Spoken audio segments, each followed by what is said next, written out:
Hello, everyone. We are back. Just right now, I decided that I'm going to call this season two of Leeds Lounge. Now, we had season one last year. We are back for more. We took last month off. We all need a little bit of break to recharge a little bit. But we are back. We are ready to go. We have an extra special guest for us this time. It is the Ooh, one and only Dr. Randy Watson. How you doing, Dr. Watson? I'm doing great, Jordan. I'm wonderful. How are you and Dwayne tonight?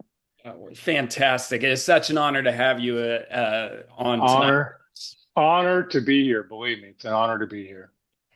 It's definitely an exciting time to in the year. Things are gearing up. For our listeners, we here's kind of what we got going on this time. We're gonna talk a little bit of school funding. I know that's something that kind of hangs over our heads right now, with the government withholding funds and then granting those funds and stuff like that. But really, Dwayne and I wanted to focus a lot on how can we help you guys start the year off strong.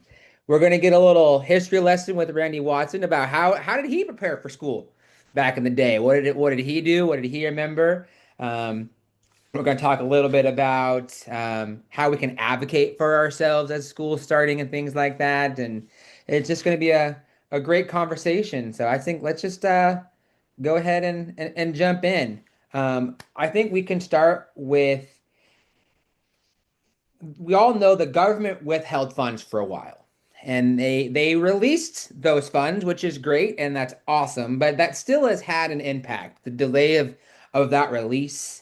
How has the that delay of that money affected districts for this year or even the state this year? Hey, okay. Before I get to answer that, Jordan, I got to do this shout out because I want to give you guys a little history of kind of this work that you're doing. So back in the probably 2020 or maybe even 2019, we started a Voxer group, awesome Kansas teachers. Out of that became Kansas Chat, which is a Twitter chat, which then led to Kansas Leads, right? And then has led to this. So there's the evolution of everything, right? That's gone on, and obviously this is the best version ever that we've done that. So thank you both for carrying on this tradition of giving teachers voice and really engaging teachers in a meaningful way. So let's talk about money and I'll certainly answer any questions you have. So we were really disappointed on March 28th. We received a letter from the U.S. Department of Ed saying that our ESSER funds at the state level, so these were not district funds, those have already been spent, state level funds, which we had carried over through the spring of 2026, were going to cease immediately. And they did. And so that immediately put us in a panic because a large portion of that money goes for letters training. And we're somewhat in probably we've got probably a third of teachers yet to be trained and administrators. So that really worried us. And as you know, Kansas Leads was right around the corner down in Pittsburgh in April. So we made the decision to go ahead with Kansas Leads, even though we did not have the money to do that at that time, and we just ran a little deficit. But in the early summer in June, we were notified that, hey, they'd rethought their position. We had been arguing that we thought that that money should be released. There had been a court case, and that money had been released to certain states, but not states like Kansas, and they reconsidered and granted that. So for those people listening, I'll just give two examples, but there are many, many more of where that money goes. Letters training will be there for any teacher that needs it, for the seal of literacy, any administrator that needs it, any early childhood teacher. So anyone that still wants to do letters, we have the funding to do that. And we have the funding to take care of the entire state, the remainder. Also, Kansas Leads gets to come back again this fall. And we're so excited about that. I know that you guys are too. So again, that was an outgrowth of Kansas teachers. And before I get to the title funding, which I want to talk about also, I'm just digressing because I'm thinking about all the great things teachers do. when COVID hit, we went. I made some phone calls. You two know this. I made some phone calls on a Friday night and said to some Kansas teachers, if we were to close school down on Monday, what would we do? What could we do? And unfortunately, that was going to be either we weren't all taking the same spring break back in 2020, but most school districts were on 1 of 2 weeks. So we were either entering spring break or we would be the following week. And those teachers said, give us the weekend. They pulled together about 40, 50 teachers, and we met on Sunday night. And they said, if you do it, give us 2 weeks, we'll spend to a virtual model. And they all did that, all teacher driven. So proud of how we did that. The other thing, when we came out of the pandemic and we had the ESSER money, the very first thing Diane Smokorowski said to me was, you know what? Families are itching to be back out together. Can we do something? And we put together Sunflower Summer, and which enabled families to go for free to Kansas venues. Now we've given that off. We ran out of money, gave that off to Commerce, still lives today, all teacher driven. So I just want to say that again. I don't know if other states do that, but Kansas teachers drove those, got us in and out of COVID and with that ESSER money. So can't be more proud of the Kansas teachers that I did not that. know about the summer one. I didn't know that was a teacher initiative. That is really amazing. Absolutely. Absolutely. Started with Diane Smokorowski and then spun, and the teachers put it, this is what it will look like. Title funding. So then in July, we got word that title funding was going to be paused. Now, this is a bigger issue because this isn't just state money. This all goes to school districts. And as you know, teachers were already on contract and we already had allocation of money. And so in areas that had large numbers of, say, Title I students, Title III students, which is ELL students, migrant students, just use Dodge City, for example, that could mean a whole division for them that would not have money to operate.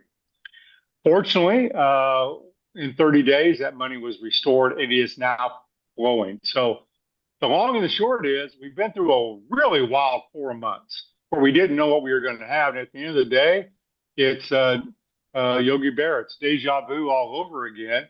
And we're right back where we started. So we're fully funded. We anticipate that will continue to be the case. I don't know about those programs down the road, as they put budgets in place, but at least for the upcoming school year, we should be good on those funding sources. Well, we want to thank you so much for your leadership throughout all of this. I know it takes a village. We have incredible teachers throughout the state of Kansas, but with your leadership during COVID and beyond, and then especially this past April, when we were fearful that we wouldn't be able to put on our Kansas Leads professional development that Tim Vesco and I had worked so hard to bring down here to this corner of the state. So for you guys, everyone, for believing in us and for letting us make that magic happen and providing that professional development for so many amazing teachers. It was a huge success. And I just from the bottom of my heart, I want to thank you for everything that you do for us. Well, thank you, Dwayne. Let me just say this because I know later on we're probably going to talk about advocacy and what teachers can do. Tell you what, our federal and state delegation all stood together. Republicans, Democrats were extremely helpful in helping get those two funding sources restored. And so when you do see them, please say thank you. I'll say special thank you to Senator Moran and Representative Derek Schmidt. But all of them, to a person, Speaker of the House here in Kansas, the President of the Senate, the governor, everyone said, what do we need to do? We're going to stand with you and help you. And every day behind the scenes, not only me, but a whole host of people are doing that. So thanks for that. And hey, Jordan and Dwayne, I thought Pittsburgh was the best yet. I'm serious. It gets better every single time. Yeah, you guys are getting better, and the conference was just rocking. So I'm really glad we got to do it. Well, it's like you knew exactly where we needed to go, Dr. Watson, because I think that's kind of our next topic there. Dwayne, do you want to take the teacher advocacy question for me? Yeah, absolutely. So, in your experience, what role can teachers play in advocating for the profession for all? So I think I already gave some examples of what teachers did to step up when we really needed them. But I think oftentimes teachers, they're concerned about kids and their classroom, and they rightfully should be. And so they're oftentimes not political. And so what I'm about to say isn't political. You don't have to go run campaigns, and you don't have to, if you want to do that, that's great too. We've got teachers that are really doing a wonderful job about that.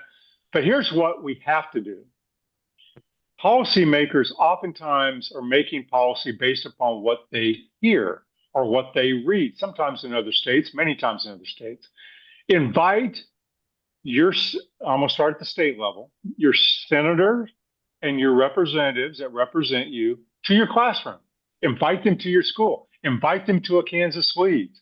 And then when they come, educate them. And this is what we do. These are the problems I see. This is how we're overcoming those, and establish a rapport with them so that when they need something or you need something from them, you have a connection and you know each other well, and you can make that call. And that's I think that's what we all can do.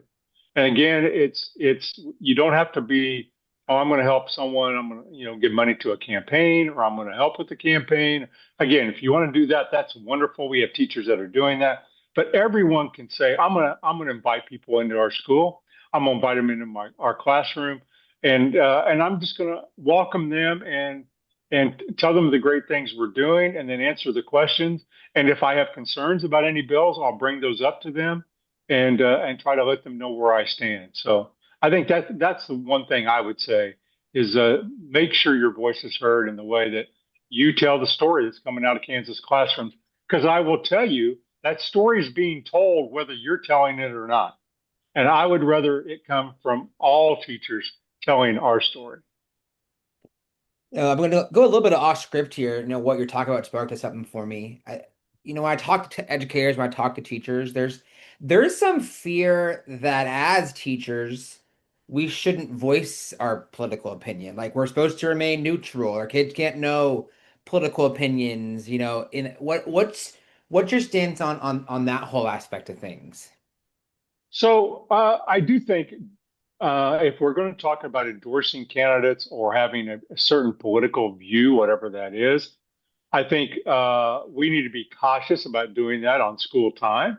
I think we need to be cautious about doing that as it relates to instruction. Now, I think we'll talk later on. I'm a history teacher and a government teacher, and I certainly have to talk about elections and registering to vote and those items.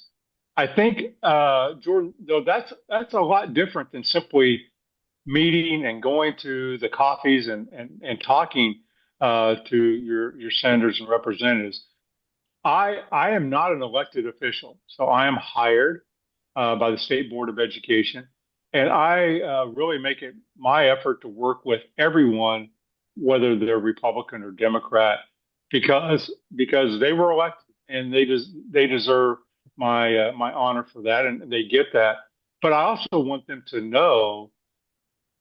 I will always tell you the facts. I will always tell you, what's happening in Kansas schools, because sometimes they just don't know. So, Jordan, I don't think I would be shy about establishing relationships with politicians, and I would do it again on whoever represents you in your area. That's who I would do. Same way I'd get to know the city council and the county commission and your local board, because those people make a lot of decisions that impact your life. Very cool. Just a few years ago, you were a history teacher and you were working really hard. So, as we talk about we're gearing up for school right now. I think this is what I want to make the heart and the soul of this about. And it's, what do you remember about back in the day about getting ready for school and the feelings you had? Were there any rituals that you did? I got to do this every year before school starts. Any of that kind of stuff? Yeah. So I still get so excited because I get to go around Kansas and do a variety of back to school events that schools ask me to go. I thought that my background tonight might be appropriate. You know, a good slate. My first classroom had a slate chalkboard and a map, much like this, and an overhead projector in the corner, probably maybe a film strip projector in the closet. Uh, but you know, it just was so much excitement. Now, for me, I also coached, and so usually I was already coaching before school started. I coached girls volleyball, so in the fall, we had already usually started, and so you know I already had that. But the excitement, you know, you were planning, and I don't know about you guys, but well, first in the first school I taught in, we had no air conditioning. So, but even in you know when I got to Andover, they would turn the air conditioning off in the summer. So you go in and work in your classroom and just be drenched, right? Just be exhausted because of the heat, like today. But It's I, still the same it way just nowadays, by the way. is it. It's the excitement, the excitement and the joy. You can't wait for the kids to be, you know, running down the hall in the high school. You know, they're high fiving, they're looking at each other. They haven't seen each other for a while, and the excitement of a new year is just something that is magical in schools. You both have heard me say this from a teacher standpoint. Teaching school is like a middle school track meet, and you have to run the 400-meter sprint into the Kansas win. But in the starting block, you think this is going to be great. It's going to go all right. Now, in the last 100 meters, right, it gets a little tough. We're in the wind, but at the start, it's so amazing. And I was just thinking back to my times in Tescott, Kansas, and in Andover were the two places I taught. And I just think of the wonderful, wonderful kids and families I got the opportunity to get to know. And by the way, I just in case they listen to any of them, hear this. They are still, I still refer to them as kids. And some of them are 60 years of age. Okay. So let's put that in perspective. I mean, that would be the oldest. So anyway, I know just like the two of you, you just can't wait. It's just so much excitement. We get an opportunity again to do what we love with people that we love. And there's not a better feeling, not a better feeling. It's absolutely like Christmas Eve. It's that feeling that you get that tomorrow, like so again, like me teaching kindergarten, it's really scary, kind of. I have a lot of anxiety because I don't know. I don't have a lot of background information about most of my students. So we have students coming in knowing, being first grade ready almost. And then we also have some that are blank slate. They've never gone to preschool, they've never gone to a daycare. So it's just a mixture of everything. But that's the excitement of just the beginning of the year is such an amazing, amazing time. Like, Yeah, and you have to deal, Dwayne, with usually the kids. You know, the backpack's bigger than the kid, and the kid's Right. running into school, and the backpack's flopping and knocking them over. And who's crying? Mom. You Oh, know, mom's like in tears, and you're saying it'll be fine. It's going to be great. We're going to have a great time. So you're counseling a lot of adults on that first day. I've been teaching kindergarten for so long now that I just took my teenager to the dentist today. One of my former students is now our dentist. So she's yeah, I know that ages. Yeah. But she tells the story about how she cried every single day and how I made her feel better. I'm like, I remember you crying the first week, but I don't remember every day. So well, Dwayne, I cry every day too, and you make me feel better. So that's just what you do, you know? Yeah, he I think does. He does, Jordan. He's got that magic. it does. For me, it's like, you're enjoying summer, and in the back of your mind, it's like, oh, I only got a week left. I don't want to go back yet. But then it's like, once I get back in the building, once I'm like in my class, it's like that the switch flips, man. Like it's all right. I'm in. I'm ready. I'm good to go now. Like that's how it works for me. Yeah, well, Jordan, you're right. I mean, I think for most teachers, what you become accustomed to is you're staying up later than you normally do during the school year, and you're sleeping in a little later, and so you got to adjust that right off the bat. You know, you got to get back in the game phase, right? You got to get back and ready to go. Yeah. Something I think about at the beginning of every year. Our jobs are extremely difficult, and right now it's hard to find educators, but there is people that are still going into the profession, what words of encouragement or advice do you have for any first year teachers that are out there right now that are just gearing up for their first, they're meeting their first classes, they're setting up their first classrooms? Just bring your talents to the classroom and know that years later, like both of you and me, you'll go back and apologize because you'll know so much more by year 5 and year 10. And but you know what? But it doesn't make up for. I'm going to give you everything that I have, and you're going to get. I'm going to get everything in return that I need. So get you a good mentor that may be in your building. If not, if again, you guys have done a remarkable job through Kansas Leads and other ways of partnering people across district, someone that you can go to when you're doubting yourself, because you will. It's not any different than the first day of kindergarten for you, or the first day of high school, or the first day of college, or the first day on a job when you doubt, am I worthy of being, am I good enough to be here? And you are.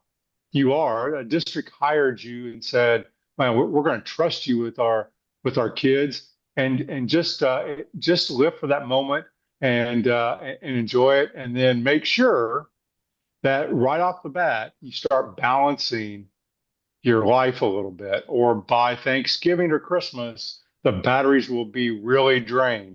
And we don't want you to, to just die right there in the first year. So again, you got to pace yourself to run the 400 meters if you're a seventh grader. It's a sprint, but it's something that you got to train for. And you all know that's one thing again about when you go back each year, being on your feet, being that active, being up and down with kids.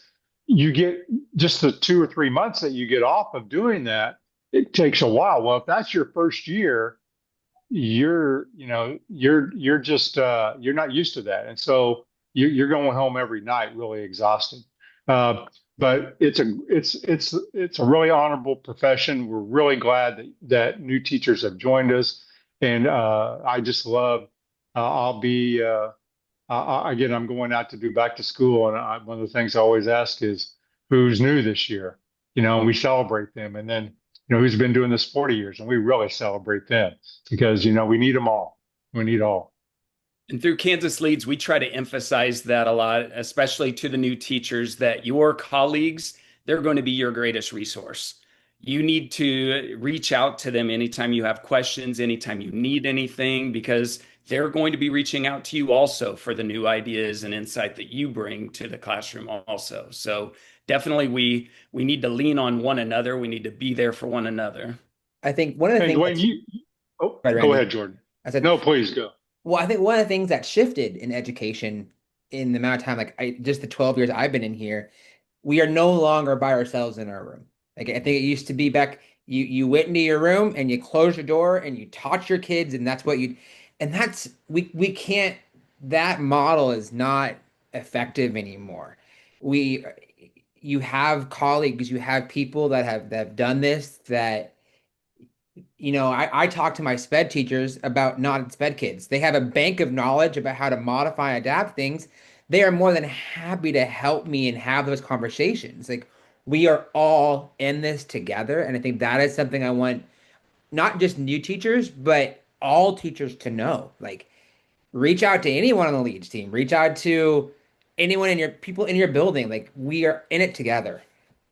Yeah, we are. We had a new teacher last year um, that has been to Kansas Leads actually, and whose mother's a teacher and whose dad is a teacher. But there was a time last year, she texted me and said, "Man, I'm struggling." It was the middle of the year, and I went out to see her, and said, what's the deal? And she felt isolated, right? As you said, Jordan, I feel a little isolated. Yeah, I've got friends, but the veteran teachers, they have their own life, and I'm young and single, and it's hard right now. And I've got a kid. I thought I could get turned around. It's not happening as fast, and we just walked through it, right? I mean, she's awesome. She just needed someone to listen to, and that's what you guys are doing through Kansas Leads. It doesn't have to be in the building, and that's what's so great about what you're doing. So yes, we cannot continue to just shut the door and say that teacher's going to be okay. We don't do that in any other aspect of our schooling. You've all heard me say, you know, the football coach isn't doing it alone. There's a whole team of coaches, and they all have assignments. But generally, the head coach is a little bit more seasoned than the assistant coaches, and that's why they're the head coach. And I think we ought to be looking at that model a lot more, where young teachers get to watch veteran teachers make great teacher moves all day long, and then eventually we just give them more and more autonomy, kind of like student teaching. But student teaching by itself doesn't just cut it. It takes a while to hone your craft, and you just get better every year that you do it. I think Dwayne, you can probably attest to this too. One of my favorite things is to just walk into another teacher's classroom and watch them teach. I've been doing this for now, I'm going on year 13. And I'll walk in a room and I'm like, I have never seen that before. I have never thought about dealing with that situation that way, explaining it that way. Like, so even as as a veteran experienced teacher, like we still learn things from each other. Oh, Absolutely. absolutely. Yeah. I think for some people, they take that it's a sign of weakness to admit that you don't know everything, or there are things that you haven't tried in your classroom. So modeling that for your students and letting them know, like, if I don't know an answer to something, I'm going to reach out and ask somebody, but I'm constantly looking for ways to hone my craft as well. And I've been doing this will be my 23rd year, and I'm still learning new things. So Yeah, and I'm still learning new things, and I'm starting my 44th year. So, but it is. I mean, I think that's the nature of most teachers. We're learners also, and so we love it when we can learn something that take away. That's yeah, again, that's another reason I like Kansas Leads, because I learn something every time I'm there, and that makes me a better educator too. And so I think I say this. I became a better educator when I became a principal, because I got to see so many other teachers all the time, and I now I get to go across the state and just see remarkable teachers every single day. And so that just makes you a better educator. And we just need to continue those professional development opportunities, or the opportunities to collaborate that we have for teachers. Absolutely. So Randy, I think before Dwayne closes us out, I'm getting our 10-minute prompt here that Zoom is like, hey, your free Zoom's going over in 10 minutes. If you could leave any Kansas educators that are going to watch this, that are going to hear this, if you could leave them with a message about as they start the year, what would your message be? What I say to every educator, Jordan, every year: on your worst day, you're someone's best hope. On your worst day, you're someone's best hope. And so often, and you both know this from the years that you've been teaching, it's the kid that you don't think you're making that impact on, because you know the one you are. That's the feedback. It's the one that just gives you the dead stare, or or does worse, right? I mean, pushes back. And then years later, when you're invited to a wedding, or to a graduation, or to some significant event, and they say, "Do you remember?" And you'll scratch your head and go, I really have to search my memory bank for that instance. Or you remember it slightly different than they remember it. But what they remember is that on your worst day, you were their best thing that they had. And that's a huge responsibility, but it's what makes this profession and what gives us so much back. It's what gives us so much back. And it's just why I love to come back every fall and be engaged with all of you. That was beautiful. absolutely. Before Dwayne touches down, keep following that Kansas Leads Facebook page. We should have some information hopefully soon about our next conference as we start planning those things. So, Dwayne, take it away. All right. And before I close, Dr. Watson, I'm hoping to see you again in Frontenac this year for another hopeful Kansas Commissioners Award. Dwayne, I haven't seen the data yet, but I'm hoping to. We're hoping that data comes in great and for another year. Oh, so from Jordan and I, from our classroom to yours, we see you, We get you, and we are right there with you. Keep changing the world one child at a time. We'll see you the next time in the lounge.